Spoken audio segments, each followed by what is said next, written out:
एक तो ये बड़ा विचित्र प्रश्न है, पर बड़ा महत्वपूर्ण भी है, क्योंकि मुझे लगता है इन्होंने तो अपनी बात कह दी, सब लोग अपनी बात कह नहीं पाते, पर कभी कभी एक व्यक्ति के माध्यम से अनेक व्यक्तियों का समाधान हो जाता है। अब एक बार मैं ज्यों की त्यों पढ़ देता हूं, आप सुनना। आप कहते हैं कि बात पिछले साल की है, जब मेरी धर्म पत्नी ने गुरु दीक्षा लेने का मन बनाया और वृंदावन जाकर गुरु दीक्षा ले ली। ऐसे तो मैंने 2 साल से ठाकुर जी की सेवा की है और उनका साथ दिया है, पर दीक्षा ग्रहण करने के बाद पत्नी के व्यवहार में बहुत परिवर्तन होने लगा। बोले हर समय पूजा और अपने कर्तव्यों को भी अनदेखा करने लगी, और सबसे बड़ा झंझट तो तब हुआ जब मेरी जानकारी के बिना किसी को कुछ भी उठाकर दे दिया। पर सीधे सच्चे व्यक्ति हैं, इसीलिए मैं ये बात यहां से कह रहा हूं। और कह रहे हैं कि जब इसकी जानकारी हुई तो मैंने उस पर हाथ उठाया और उसके गुरुदेव का जो चित्र था वो भी फाड़ दिया। मुझे लगता है कि अध्यात्म की ओर बढ़ना गलत नहीं है, पर व्यवहार में परिवर्तन और गृहस्थ जीवन का पालन ना करना ये कहां तक सही है। अब मुझे ऐसा लगता है ये जो भी हो रहा है गुरु जी के कारण हो रहा है। और जब भी मैं अपनी पत्नी के गुरु जी की तस्वीर देखता हूं, चित्र देखता हूं, तो क्रोध में भर जाता हूं। अब आप मेरा मार्गदर्शन करें कि मैं गलत हूं या मेरी धर्मपत्नी गलत है। देखो, मैंने ये बात इसलिए यहां से कही कि इस व्यक्ति ने तो हिम्मत करके ये बात जो की त्यों मुझे कह दी, पर ऐसी स्थिति अनेक अनेक घरों में है, मैं जानता हूं। पर मुझे लगता है कि यहां पर कोई भी एक गलत नहीं है, दोनों की गलती है। आपकी गलती यह है, आपने इतना क्रोध किया, आपने हाथ उठाया, आपने चित्र फाड़ दिया, जो भी आपने लिखा। घर परिवार में कभी भी ऐसी स्थिति का समाधान क्रोध या झगड़े से नहीं हो सकता। आपकी पत्नी गृहस्थ के प्रति अपने कर्तव्य का पालन यदि ठीक नहीं करिए तो कम से कम आपको करना चाहिए। आप तो गृहस्थ संभालने में, गृहस्थ संवारने में जो कर सकते हैं आप करें, और आप इस बात का तो विचार करें कि जो आप कर रहे हैं उससे तो स्थिति और खराब ही होगी, ठीक नहीं हो सकती। और आपकी धर्म पत्नी के लिए मैं यहां ये कहूंगा, मैं तो सदा से ये बात यहां कहता आया हूं कि अपने कर्तव्य का निर्वाह करते हुए आप भजन में प्रवृत्त हो। हमारा आचरण ऐसा हो कि किसी की भजन भाव में निष्ठा बढ़े।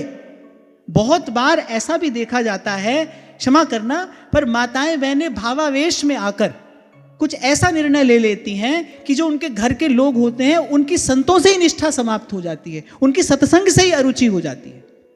आप पत्नी हो, आप माता हो, आपका आचरण तो ऐसा होना चाहिए कि आपके घर के लोगों की भजन भावना बढ़े, सत्संग में उनकी रुचि बढ़े।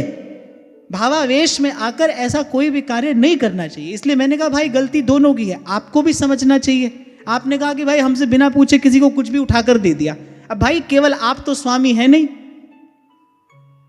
संसार में केवल आप ही तो स्वामी नहीं है। और आपने कहा कि दीक्षा के बाद बहुत परिवर्तन आया है, तो यह भी बिल्कुल स्वाभाविक बात है। ऐसी कौन सी दीक्षा होगी जिसके बाद स्वभाव में परिवर्तन ही ना आए। दीक्षा के बाद परिवर्तन तो आना ही चाहिए, दीक्षा के बाद प्रभु की ओर झुकाव बढ़ना ही चाहिए। लेकिन यहां दोनों को समझने की आवश्यकता है। आप एक बात समझ लें कि क्रोध से इसका समाधान नहीं है। और अगर सत्य की दृष्टि से मैं कहूं तो फिर तो भाई आपको बहुत प्रसन्न होना चाहिए, आप सौभाग्यशाली हैं। यही आपकी धर्म पत्नी क्लब में जाती, सिनेमा में जाती, तब क्या आपको प्रसन्नता होती?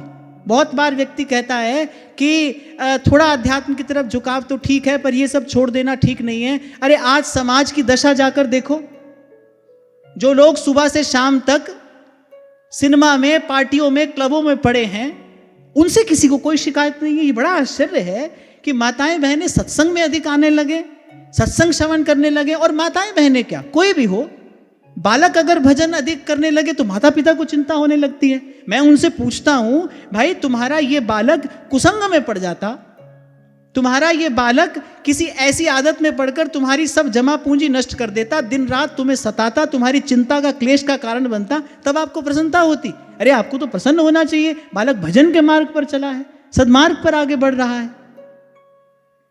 तो इसलिए भाई दोनों की गलती है, लेकिन फिर भी मैं माताओं बहनों से बड़ी विनम्रता पूर्वक की बात कहूंगा कि भजन करें, धीरज धरें और भावावेश में आकर कोई ऐसा निर्णय ना लें कि आपके कारण किसी की श्रद्धा कम हो।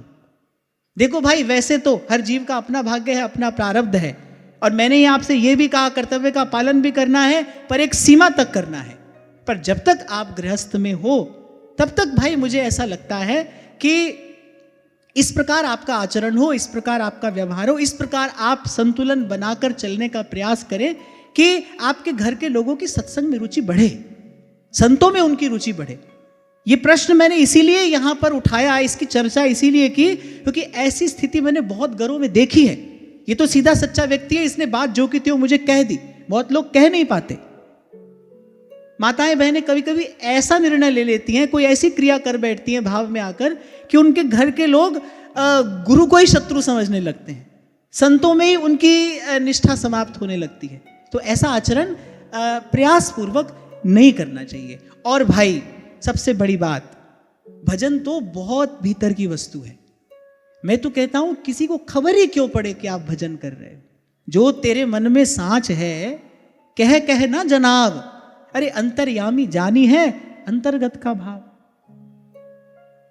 आपको सारे संसार को प्रकट करके क्यों बताना है कि आप भजन करते हो। आज इसी बात पर हमने चर्चा की। अरे भजन के मार्ग पर चलना है, किसी वस्तु की आवश्यकता नहीं है। मैं तो यहां तक आपको कहूंगा, घर में अनुकूलता है तो सेवा करो, नहीं है नाम जपो। मैं तो कहता हूं इसमें भी श्री जी की कृपा देखो कि वो आपको सब प्रकार से, सब ओर से समेटकर केवल नाम जप में लगाना चाह रही है। आपके घर में अनुकूलता है तो आप सेवा करो, घर के लोग साथ सहयोग देते हैं तो आप सेवा करो, यदि नहीं है तो आप निष्ठापूर्वक नाम जप करो। अभी आपको यही तो सुनाया मैंने, मेटत कठिन कुअंक भाल के, आप निष्ठापूर्वक नाम जप करोगे। अरे विधि का विधान बदलता है, स्वभाव क्या बात है, घर वालों का स्वभाव कौन सी बड़ी बात है, विधि का विधान बदल जाता है नाम जप करते करते। मैं तो आपको यही समझाऊंगा भाई, आगे जीवन में बहुत द्वंद्व है, अब नई गांठ मत लगाओ, खींचातानी मत करो। जितना हो सके उतना ये झगड़ा निपटा रहे, उसी में साधक का हित है, उसी में साधक का मंगल है।